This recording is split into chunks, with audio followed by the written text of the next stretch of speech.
Behind every successful business is a version of the story most people never hear. The uncertainty at the beginning, the pressure when things could have gone wrong, and the trust required to build something from nothing. Welcome to The Inside Story by BBG.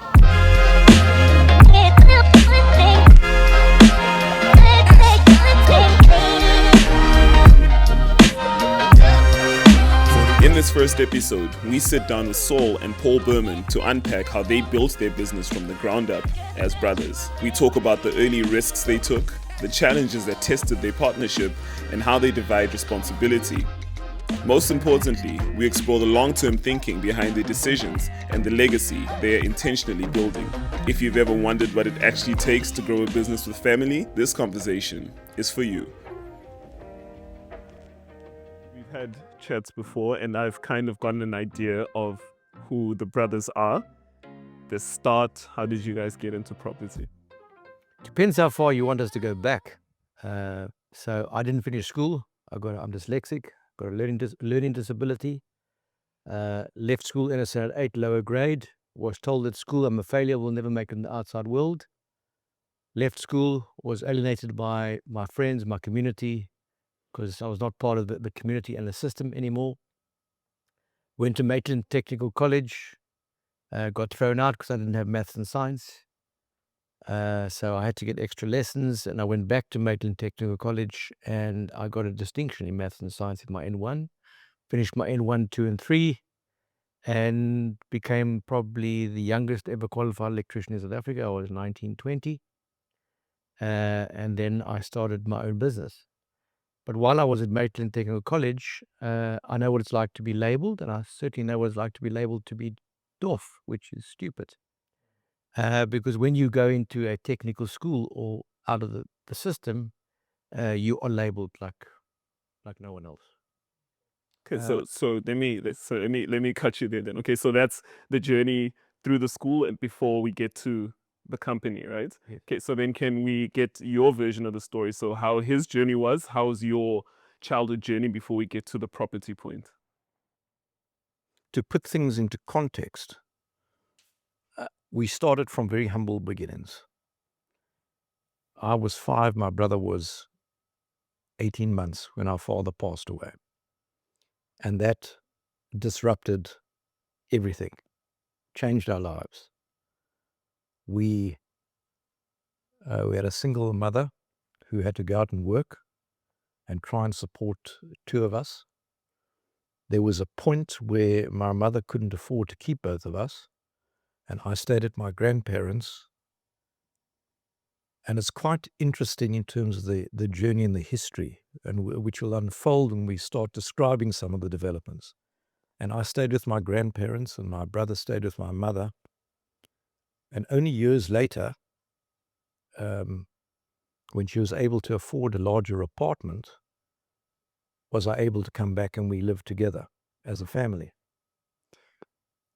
So that was one of the experiences. We always had an incredibly close bond based on our history of struggle.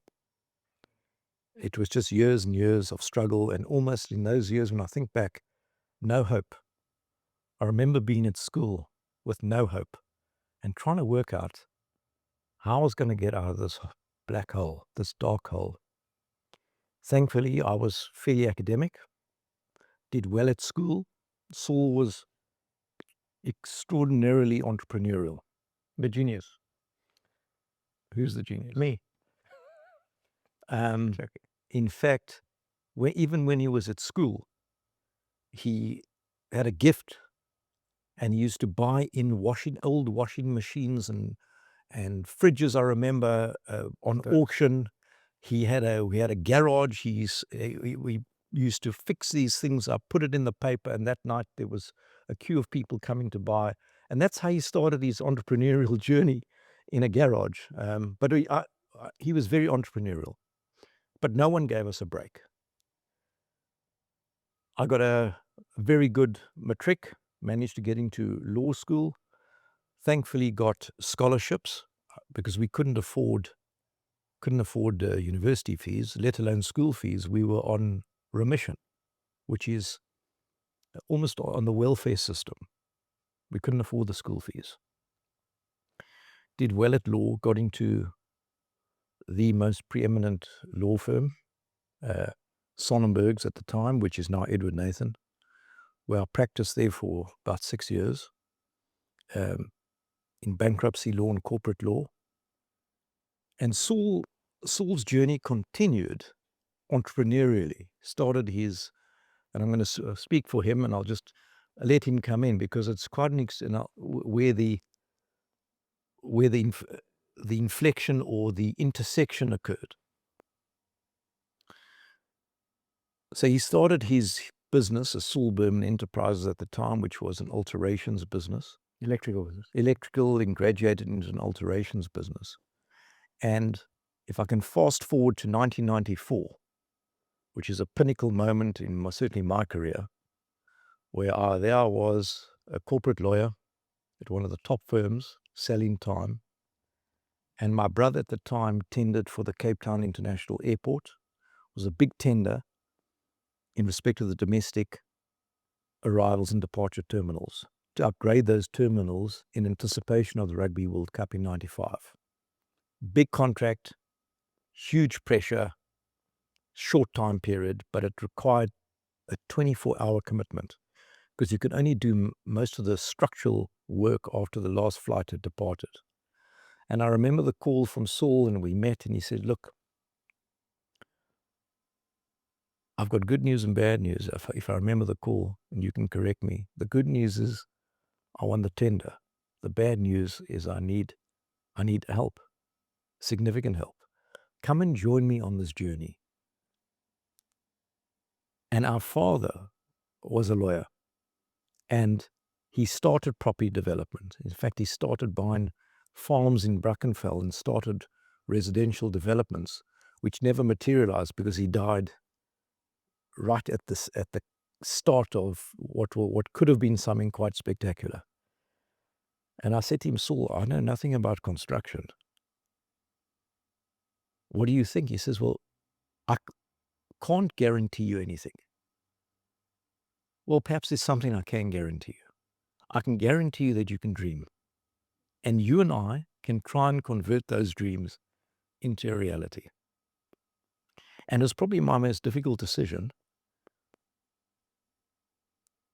which I eventually made, leaving law on a Friday. I'll never forget the 29th of July, 1994, arrived on the 1st of August, 1994, in my pinstripe suit and tie, because that was my uniform for several years. And my brother had fitted out this beautiful office, like a law office. It was almost like coming home. And fanned on the desk was, I can't remember the amount, but it was probably equivalent to my salary at the time. What was your salary? In 100 Rand notes. 50 Rand notes. Or whatever it was. It was an incredible journey. And I realized I was in the right place at that time. Based on our history, based on the journey, the challenges, the adversity, the path behind us and the path ahead of us, I was in the right place. And that is where we as Berman Brothers, or BBG, connected and started on the 1st of August, 1994. And what's interesting enough, driving here today, I thought to myself, this year, we celebrate 33 years. And our father died at the age of 33. So it's quite an emotional and momentous year this year for us. Okay, so now that he's given us the journey to that first day, give me the background from when you'd finished school and then gone on this journey where you got the tender and were calling your brother in. What are the challenges and wins that you got in there? So by becoming the youngest qualified electrician in South Africa and going through what I went through, I vowed one day to bring technical education into the school curriculum, where you're not judged by being deaf and having to go to a special school to do technical skills. Because when I was at school, I did woodwork, and there were technical subjects at school. But unfortunately, what happened when the new government came into power, they closed down all trade schools and took woodwork and that kind of subjects out of the school curriculum. For what reason, I can't tell you. So interesting journey began where I was a qualified electrician.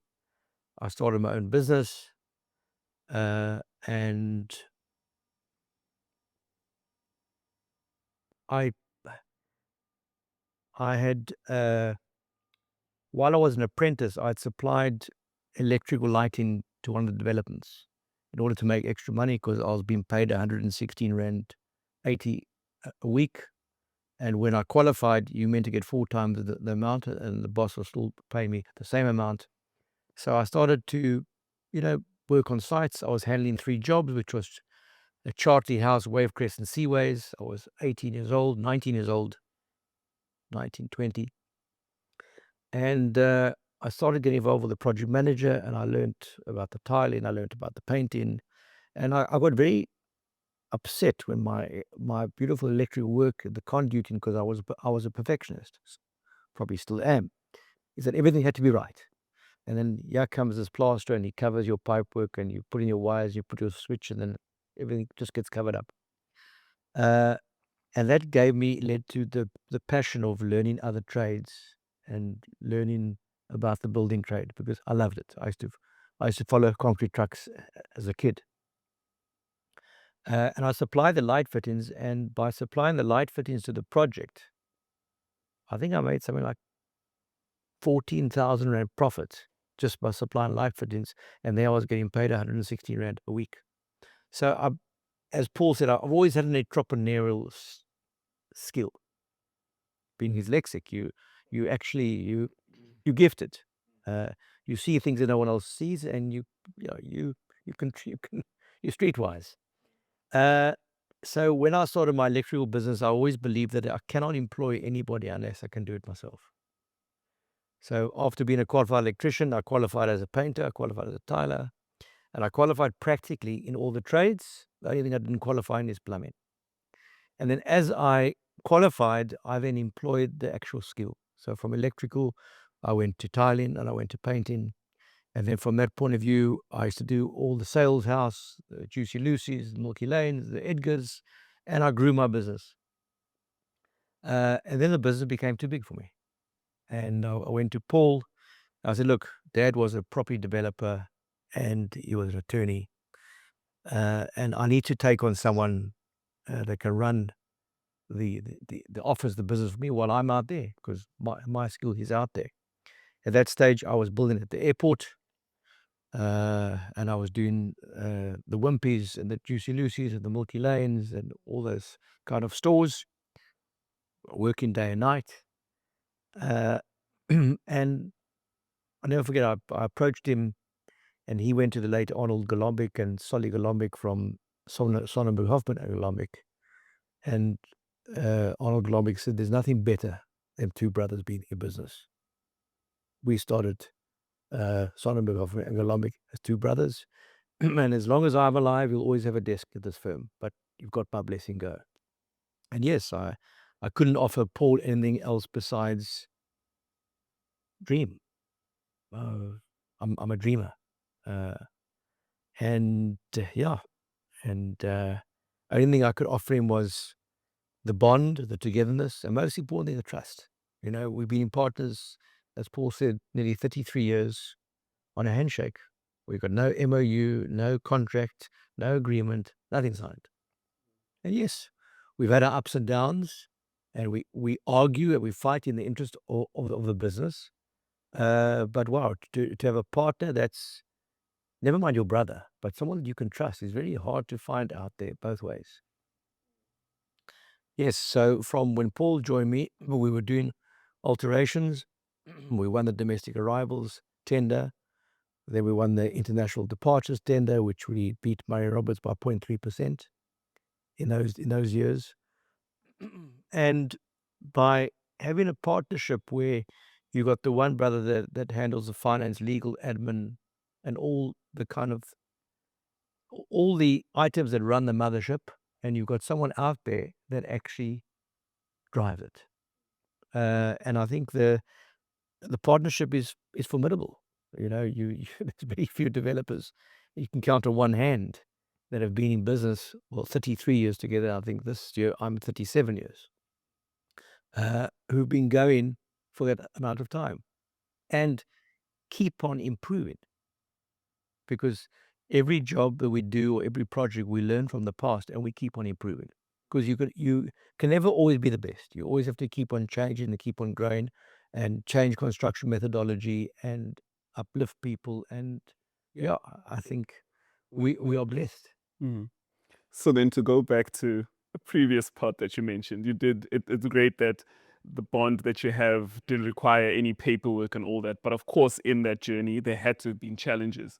What kind of challenges do come up in terms of like alignment and the things you're trying to do? Well, let me respond this way. What makes us formidable is that we are different. We are complementary. Saul has incredible skill at opportunity, and I have skill at structure. And the two are the flip side of the same coin. And that's why it's been an incredible, successful journey. The challenges were that we started with nothing, literally zero. And it's quite difficult, especially today, possibly easier. But in the 1990s, I remember how difficult it was when we got the airport contract, armed with a payment guarantee from the airport's company, a signed building contract, and we had to go and raise a construction guarantee and working capital with no security. So that was an enormous challenge. In terms of our partnership and challenges, I mean, Saul mentioned, he used the word fight. Can I just answer that? Can I just finish the point? It's not fight, it's debate. We never fight. We are, it's about creating, designing, or discussing in the interest of the particular development or opportunity. And we come from different perspectives, but ultimately, when we pull that trigger or that green light, or we press the green light, we are completely aligned. So between us, there is enormous respect, discipline, a dynamic equilibrium, and balance, each contributing different skills and perspectives, and our executive team as well contribute to ultimately the right decision in respect of the particular opportunity. Growing up in a town, and especially when you leave school and you expect your communities to support you. For me, I think the biggest challenge was that no one supported us. No one believed in us. And it was really through just hard work, that you had to go out there. And especially what was amazing is you think that two young boys coming from nothing with no father, that the community and people would support you and help you, guide you, give you work. And I wasn't supported. And my community actually became my airport. My airport was really, besides my religion and singing in the synagogue choir, is, by having a purpose, by waking up in the morning and people believing you and people wanting to see you. We started work when the last flight left and finished and stopped when the first flight landed. And then you did obviously the quiet work in between. And that we did for 9 years. I slept at the airport. I had a room at the airport. I used to drive into the tarmac. I used to take my friends to the plane when they used to leave. So I lived at the airport. It was our life. But to have gone through the different facets of building and especially, must I say one thing? I'm a qualified electrician. That's all I have. I've got no other qualification. So everything I've learned on the hands-on approach, on the job, and the experience. And today we dig some of the biggest holes. We excavate some of the most dangerous mountains. We do lateral support that very few people have done. We build structures and add on while a checkers is trade in when we did the point building. We build some of those complicated structures and with no experience no qualification. So for me, the most important thing is, and that's where I'll get to the foundation, is to give the kids of today opportunity to dream, and most importantly, give them hope and never stop dreaming.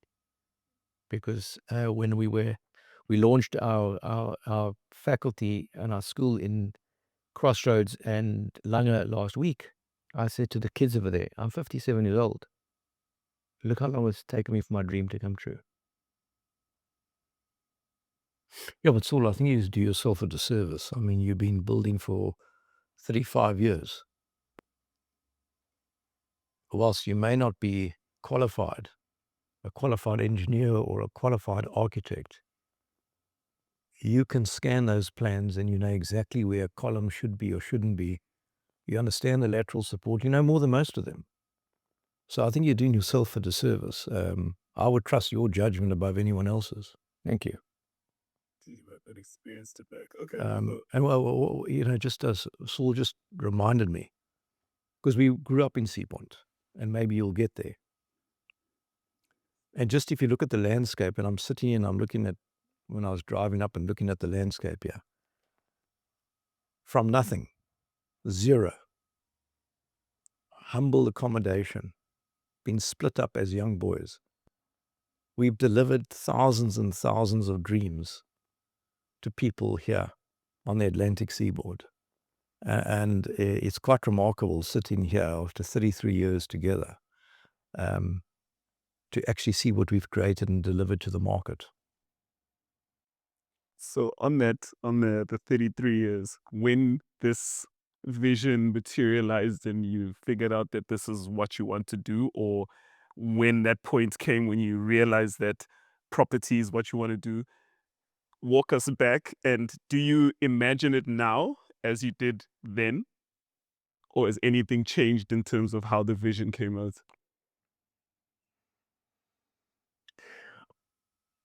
I don't think there was a vision to be where I am today. I think the pathway that we laid took us to where we are. And I think by, you know, if you look at from where we've come from doing bathroom alterations to kitchen alterations to becoming the project manager of project management company to doing alterations to getting involved in little houses, small blocks of flats, renovations, and then building for other people. We were quite big builders. We had, at one stage, we had more staff than Mayor Roberts and Wilson Bailey put together because they don't employ staff. We had at one stage 460 staff. We had cranes and trucks and excavators and everything. Because as two young boys, you're trying to prove to yourselves that you can be the biggest. And you look back and say, well, what am I doing? Where am I going?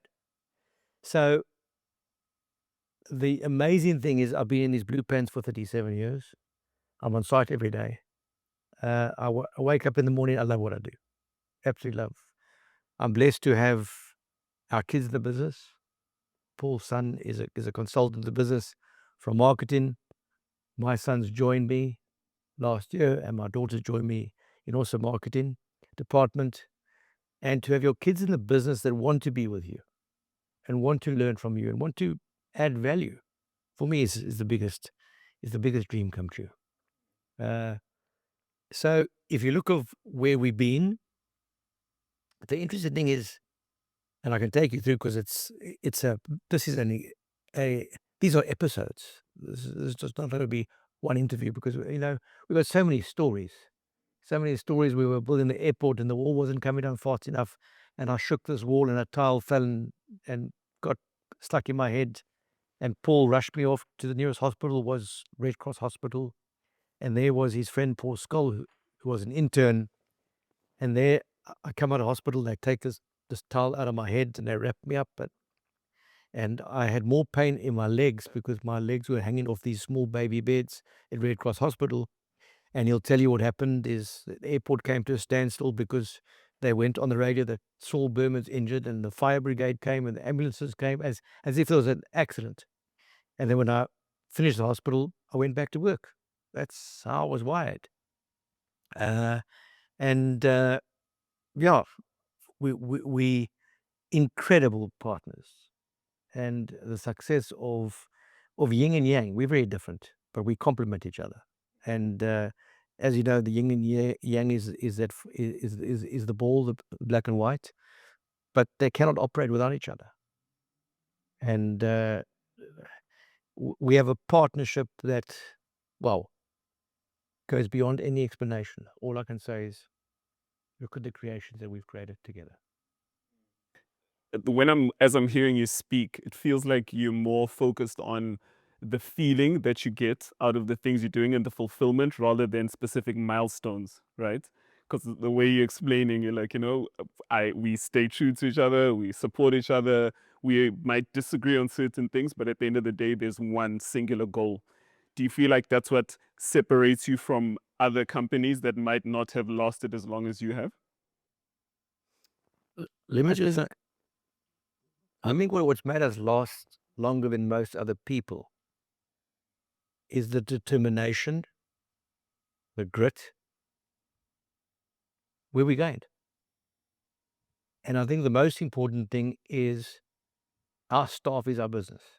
That's the most important fundamental point. I've staff have been with me for 30 years plus. And even during COVID or through hard times, our staff have never not got paid. Our staff come first because we are where we are today. Without our staff, we wouldn't be where we are. And that's why our upliftment program, and as Paul will tell you from a charitable point of view, no one knows what we do because the true meaning of giving is not known where it comes from. And the true recognition is, for me, what makes my heart warm. Unfortunately, what we do in the schools and the upliftment from the technical education in school has to be known that the Berman brothers are involved. And we're going to change the landscape from the education space, also from the trade space. We have got no training centers. We've got no artisans. We've got no engineers and architects coming up through the ranks. And that is our commitment to give back. And if I tell you, from my point of view, my passion is to drive that focal point of the business or the foundation, and where we both aligned, building development. We love it. We do it. We're good at it. Just want to respond to your question and try and encapsulate a previous question. Thinking about Saul's response in your question. Vision without execution is merely a dream. And we were, whilst we dreamt, we had no choice. We had no choice. We could not fail. And that relentless determination wasn't an option. has driven us. And I would liken it to be on a treadmill for almost 30 years. Literally. And there have been a lot of sacrifices along the way. I mean, we used to work 7 days a week in the early days. 7 days a week, sacrificed family time. But based on our history, we didn't have a choice. We wanted to create a better life for ourselves and for our family. And that's been our vision, that's been our strategy, that's our model, and that's our success. And we don't compare ourselves to anyone else. Because we think we believe we are completely distinguishable from everyone else. We live here, we've grown up here, our name is, every development is our name behind it. It's a personal delivery of a product, and we stand by it. And that's how we go beyond the call to ensure quality, proximity, location, experience, the delivery, the whole process. We are integrally involved in right from the planning to the delivery. Saul and I hand over every single unit to every single purchaser personally. And that's just who we are. And I think that's what drives us. That's what distinguishes us. And it's this passion, drive, this determination to add value, to uplift. I mean, when sometimes it takes someone else to put things into perspective. And one of our conveyancing attorneys at our 30th anniversary made a speech, and he said, long after you, your buildings will not stand as buildings, but as landmarks. And your name and your legacy will perpetuate long after you've gone. And that brings pride. It makes it all worthwhile. And now it's about giving back. As Saul mentioned, we've launched the Hands-On Foundation, which was Saul's idea. Incredible initiative. Giving hope. Hope to those who had no hope like us. And I was so uplifted when we went to Crossroads in Langa for the unveiling of our technical school this past week. But I was saddened to see the state and condition of what Crossroads looks like outside of the school, where the system has failed the people. And it can't just be up to business to resolve it. There needs to be a public-private partnership, and it's now urgent. So you filling the gap for now that the government and other corporates aren't filling, you trying to... Well, we are not relying on anyone else. We can rely on ourselves, and we're doing the best we can. And we think we will attract more capital, because when they see what we are doing, we will entice those foundations who believe in our strategy and our execution and our delivery to create hope to the most vulnerable and underprivileged people. Because once we can get or instill that sense of hope into the thousands of young kids who have no point of reference, when you see how they live in those areas, it's absolutely incredible. And I read a book, The Art of Possibility by Ben Zander. Our job as leaders, he says, is to make sure that their eyes are shining. And that's what we want to see. And that's what I witnessed on Thursday last week when we went to Crossroads and Langa. Those kids' eyes are shining. They come from abused backgrounds, underprivileged backgrounds, broken homes, undesirable accommodation. And we've uplifted them and given them hope and given them an education. And hopefully, we will try and build infrastructure into those communities. But there we need government support. So you said something about we've now seen. I can't remember the point that you mentioned. It's not that we've only seen it now. We've always seen it. It's just whatever we've done low key. No one knows what we've done. Oh, yes. So besides what we're doing from a technical and engineering faculty, we're also going to create a skills where we're taking kids off the street who can't finish school and teach them a trade, or how to cook, or how to do metalwork and welding, and then to integrate them into society and to work. Okay. I like that you mentioned that. Can we give context then now properly of specifically what the Hands-On Foundation and what you're doing with Leap Schools? Can we get a base so people can understand? Sure. So let me give it context, because I need to really compliment my brother. He's got these incredible ideas. He's got incredible vision, and I back him 99% of the time. And I remember him coming to me several years ago, you can remind me of the date, that he wants to build this engineering and technical facility in the schools. And I saw this a fantastic idea. I just can't imagine how it's going to get done. How you get Western Cape Education Department to underpin it or support it. The challenges were huge. The obstacles were extraordinary.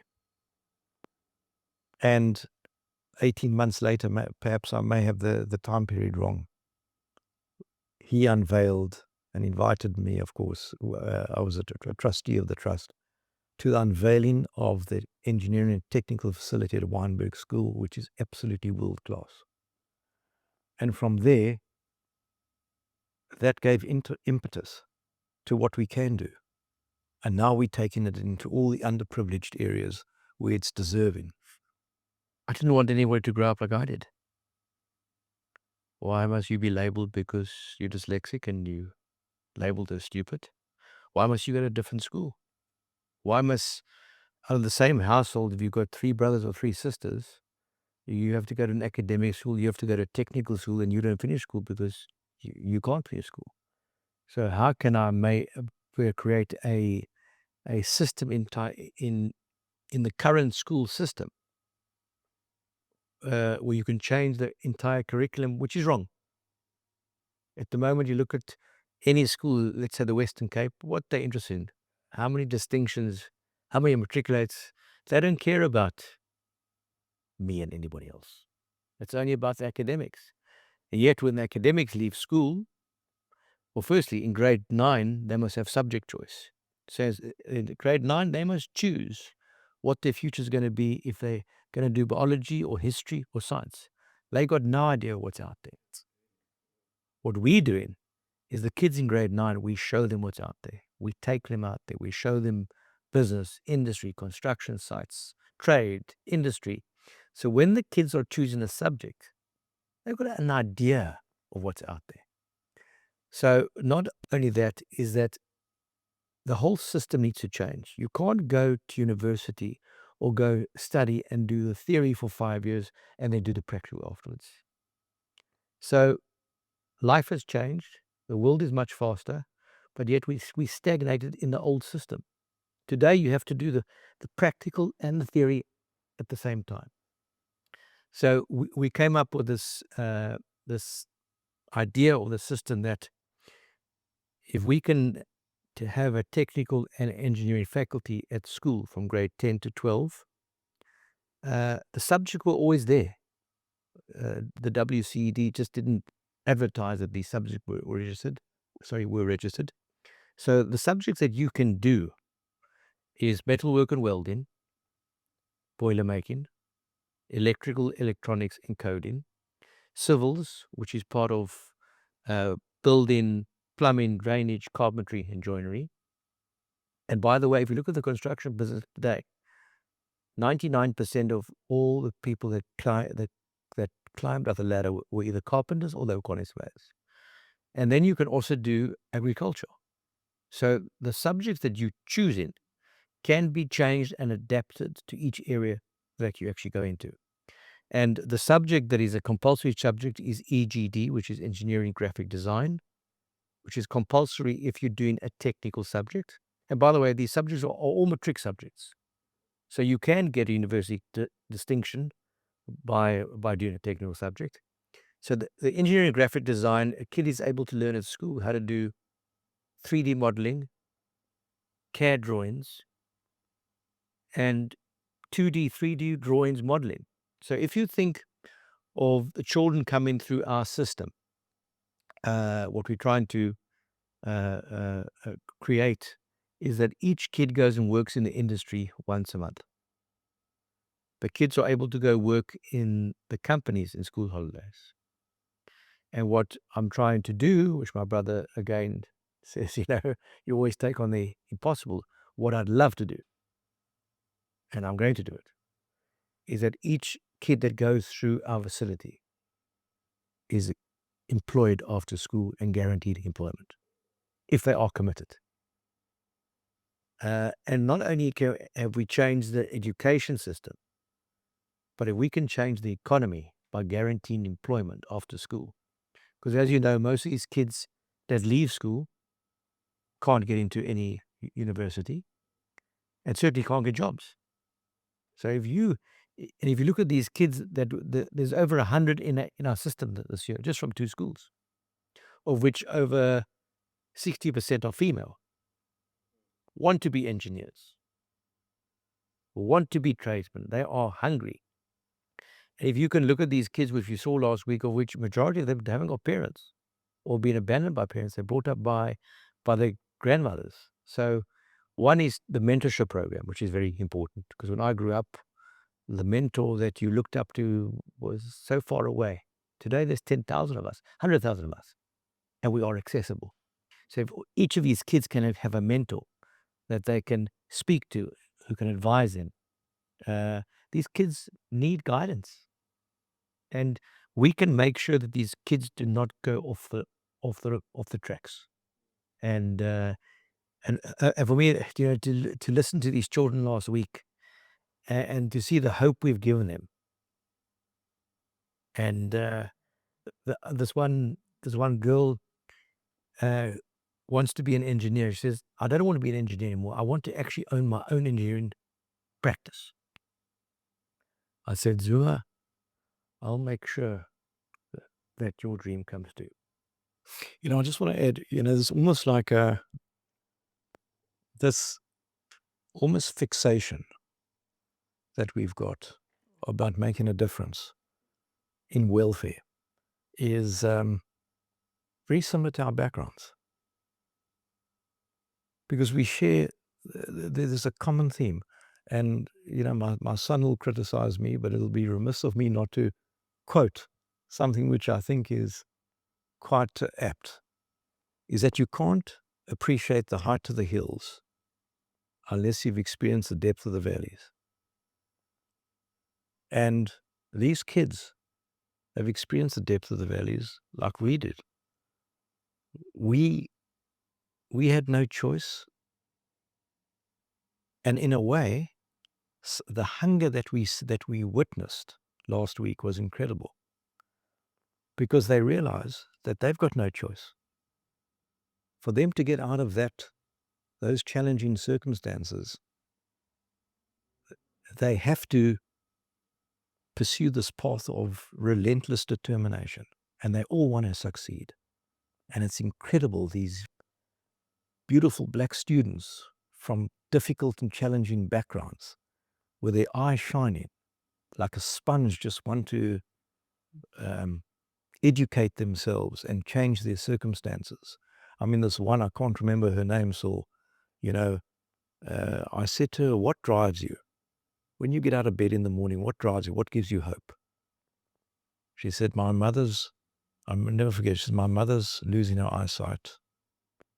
My grandmother lives with us and she's struggling. My sister is slightly disabled. So what I want to do is I want my own company. I want to buy a house for my mother and my grandmother, buy a house for myself, buy a car for my mother, and I want to look after my entire family. And the spirit and energy was just inspirational. And each one of those students have a story. And I think this is going to create enormous impact, and it's going to have a ripple effect.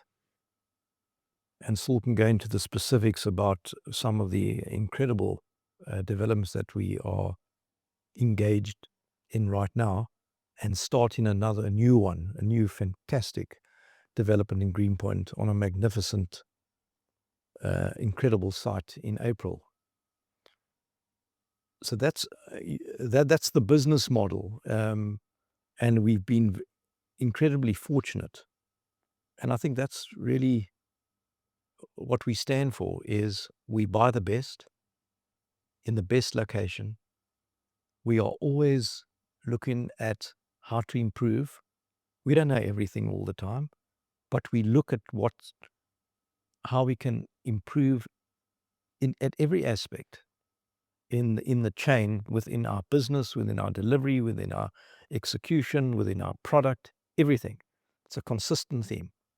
Constantly revisiting and re-looking at things and how we can improve. Never being complacent. So we're very excited. We're very excited about now. We're excited. We work in let's call it 5-year models. We're very excited about the future. We love this country. This Atlantic seaboard is is the golden nugget of Africa. I mean, it's an incredible piece of unbelievable land and opportunity between the mountain and the sea. I call it the south of France of Africa.